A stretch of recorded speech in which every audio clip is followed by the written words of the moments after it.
पहले ज़माने में जब से मैंने होश संभाला मैं यही सुन रही हूँ कि गैस के दाम बढ़ रहे हैं, प्याज के दाम बढ़ रहे हैं, बेरोजगारी बढ़ी है, महंगाई बढ़ी है ना। मतलब सब लोग को एम्प्लॉयड हो, सारे सब लोग खुश हो, ऐसा तो कुछ नहीं है। लगता है कि सरकार के बजट से मैं तो सेटिस्फाइड। मतलब शेयर में कुछ टैक्स में बढ़ोतरी होती है। नमस्कार, आप न्यूज बाइस्कोप देख रहे हैं और देखिए आम बजट पेश होना है 1 फरवरी को। और इस आम बजट के रिगार्डिंग जो है कई लोगों को उम्मीदें हैं, तो कई लोगों को जो है इस बजट से और भी कुछ बेहतर हो, बिहार को कुछ और बेहतर मिले। खास करके लोगों का जो रसोई है उसका उस पर क्या असर पड़ रहा है, कुछ उम्मीदें होंगी लोगों को। बात करेंगे, हमारे साथ एक ऐसे ही गृहिणी है, ऐसे जानेंगे, तमाम चीज़ें पूछेंगे। और डॉक्टर भी हैं लेकिन अपने घर की चीज़ें खुद देखते हैं। कैसे देखते हैं इस बजट को? बजट के रिगार्डिंग अगर आपसे पूछना चाहेंगे तो क्या इस जो 1 फरवरी को बजट पेश होना है, इससे क्या उम्मीद रखते हैं? देखिए, मुझे तो मैं अपनी बात बता रही हूँ। मुझे आम पब्लिक का जो ओपिनियन है, जो मेरे फ्रेंड्स हैं जो बात करते हैं, मैं वो बोलना चाह रही हूँ कि मुझे मोदी गवर्नमेंट से उम्मीदें हैं।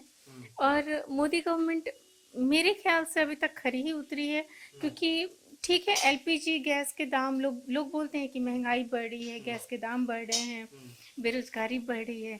लेकिन आप गौर करिए, अगर आप देखिए तो पहले ज़माने में जब से मैंने होश संभाला मैं यही सुन रही हूँ कि गैस के दाम बढ़ रहे हैं, प्याज के दाम बढ़ रहे हैं, बेरोजगारी बढ़ी है, महंगाई बढ़ी है ना।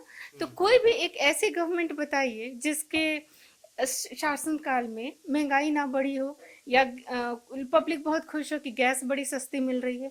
आप बताएं, कोई कोई गवर्नमेंट बताइए, यूपीए गवर्नमेंट या कोई भी गवर्नमेंट आप बताइए जिसके शासनकाल में मतलब सब लोग को एम्प्लॉयड हो, सारे सब लोग खुश हो, ऐसा तो कुछ नहीं है। बल्कि आप विकास दर देखिए। आज मेरे पास क्लिनिक में बहुत सारे पेशेंट्स आते हैं, जिसमें मैक्सिमम पेशेंट जो हैं वो कोई दरोगा है, कोई मतलब मैक्सिमम लड़कियां सीओ हैं, बीडीओ हैं, है ना। बहुत सारे टीचर्स एम्प्लॉयड हुए हैं। एम्प्लॉयमेंट रेट कहाँ से कम हुआ है? और महंगाई बढ़ी है, लोग बोलते हैं कि महंगाई बढ़ रही है, तो कहाँ महंगाई बढ़ रही है? अब क्योंकि क्या लगता है, क्या हाँ, किस पे ध्यान देने की आवश्यकता है जो बजट पेश होगा? अगर खास करके महिला हैं तो रसोई से भी जुड़े होंगे आप। हाँ, और अगर पूछे जो किन किन चीज़ों पर ध्यान देने की आवश्यकता है तो आप क्या बताएंगे? ध्यान जैसे ये लोग ऑलरेडी गवर्नमेंट देती है कि जो अनएम्प्लॉयड हैं उनका उनमें उनके टैक्स पेइंग में थोड़ा सा कमी करती है। जो कम कमाते हैं उनका टैक्स कम लगता है। जो हम लोग जो ज़्यादा कमाते हैं उनको ज़्यादा पे करना पड़ता है। और मतलब शेयर में कुछ टैक्स में बढ़ोतरी होती है। गैस के दाम हम लोगों के लिए थोड़े ज़्यादा हैं, जो पे कर सकते हैं। बट जो कम पे करते हैं उनके लिए उज्ज्वला विकास योजना भी सरकार लेके आई है। अब तो रिफिल भी मिल रहा है, कम दामों पे मिल रहा है। तो मेरे ख्याल से मुझे कुछ खास नहीं लगता है कि सरकार ध्यान दे रही है। और मुझे लगता है कि सरकार के बजट से मैं तो सेटिस्फाइड रहती हूँ। सेटिस्फाइड है, और 1 तारीख को जो आएगा इससे और ज़्यादा आप मतलब आपको उम्मीदें हैं, जो कुछ ऐसी चीज़ें होंगी जो आम लोगों के लिए भी फायदेमंद हाँ, होगी। बिल्कुल होंगी। वो आम लोगों के लिए फ़ायदेमंद होंगी। मुझे लगता है कि गरीब लोगों के लिए भी फ़ायदेमंद होंगी। सरकार टाइम टू टाइम कोई ना कोई विकास योजना लेके आती है। तो मुझे उम्मीद है कि अच्छा ही होगा।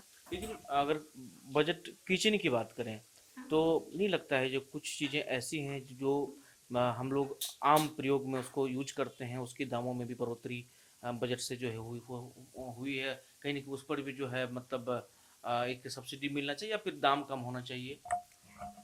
ठीक है, गैस के दाम में थोड़ी सब्सिडी और मिलनी चाहिए। आप हम्म, इंसिस्ट कर रहे हैं तो मैं बोलती हूँ हम्म, कि थोड़ी सी फल के फ्रूट्स के दाम भी बढ़ गए हैं, हम्म। तो उनमें भी थोड़ी कटौती होनी चाहिए। चलिए, तो देखिए 1 फरवरी को बजट पेश होना है। इसके रिगार्डिंग जो है हम लोगों की राय आप तक पहुंचा रहे थे। कई ऐसे लोग हैं जो इसकी सराहना करते हैं, जो मोदी गवर्नमेंट में बहुत अच्छे काम हुए हैं। कई ऐसे लोग हैं जो ये भी कहते हैं, जो बहुत सारी उम्मीदें हैं जो हो सकता है जो बजट जो पेश होगा 1 फरवरी को, तो उसमें कई सारे राहतें भी मिलेंगी, कई सारे दामों भी कम होगी, लोगों को आशा है। तो आप क्या कुछ सोचते हैं वो भी आप जरूर कमेंट के माध्यम से बताइएगा। सहयोगी राजवल्लभ के साथ अंशु जमीन, बैस्को, पटना।